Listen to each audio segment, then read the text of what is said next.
Mamang da lengak manungda soiramba mayamna maram oiraga ngasidi yalhomi aikoina kham thingna awaba mayuknari bani haina political activist Maheshwar Thongnauzamna mahaki punsinbagi khongchatki manung channa miyamna mahakpu thangoiban kumbi amadi thanga lawaida pangthokiba opagi thoramda phongdokibani thoram aduda mahakna haiki kuki illegal immigrants amasung kuki refugees singda makoina tawning pusi tawhalamba makoigi bureaucrat officers sing amasung makoigi politicians singna haibada support mangki gadra ki badagi pangtau tawhalamba mayam aduna hauzik miyam waribani hauzik leriba manipurgi fibam asi kupna naina fam thoi hauzik naina hautrabadi tungi generation gi fibam yamna soirakani kumzale singamaga chamapan yankhai mathoida constitution thoklakpadagi asoiba mayam yaragi maduda matamdugi lengak loising luchingba sing amadi miyamna tumina laikiba hapoidaba sunglei leitaba furup tugi part amani haraga manungda manaraga hapsilamba kaya laiki aduna sigumba asoiba illegal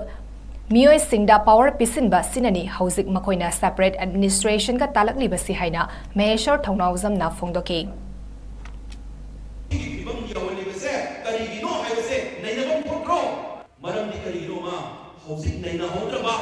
Laina amati nare soide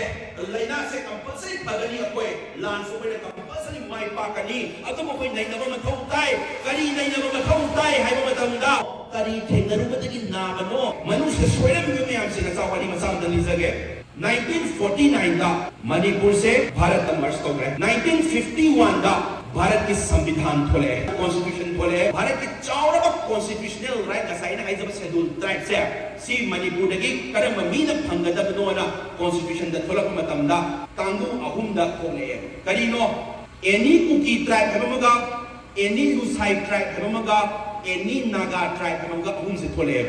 Naga tribe द schedule tribe फंगजबदी मरम फजन चाय करीगिनो हाइबा मतमदा मकोई दी येलो मिनी इंडिजिनियस नी मकोई दी मरम फजन सारे नसाई थोले इबा एनी कुकी ट्राइब एनी लुसाई ट्राइब एन थोले इबा से कुकी ग लुसाई ग चाप माने कुमाने तोंगान थोले इनोमा सिदि हाउबदगी सोले त्रोमा अनि तोंगान थममिसे क सुनते मतों तारकपद मपानदगी नी म्याम चंगप यानबने तोंगान थममिसे मा सेंग हारबदा अदुना कुकी ग लुसाई ग चपना पोसे तोंगान थममे सही मरी मतुंग 1955 ता ए president of team thoeba haibadi manung kana kana yauri khaiduro aduna backward class commission president tawro haiduna taka kalekar haise mana chairman oiraga commission of form tawrakanda thagalo haire aduna mana loi thigale haire kanda manipur dagi schedule tribe thangada mi singse kana no haibase moile tribe kuntare thagale kuntare ma phajana chairman oirini backward class commission sigi aduna bu kaka kalekar commission chukawe ma gi chairman ni maming du da hai tare ko mana kumai tore phajana thijan bujan le hara kanda kun tare se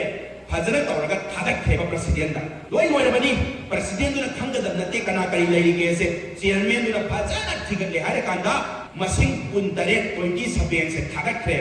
yam nak pa mai jara ke ko mana thadak theba photo na tra thola ka dam se 1956 da khagi da photo o darwain thola pa matam da di ngasai kun tare to thola ka wan kari tholi kun tare to kun ma pan wen thole eba Thagi badi kun tare khatani kun mapan kumain thole inwarga yengdaru matamdadi ani hapchalame ani se kaino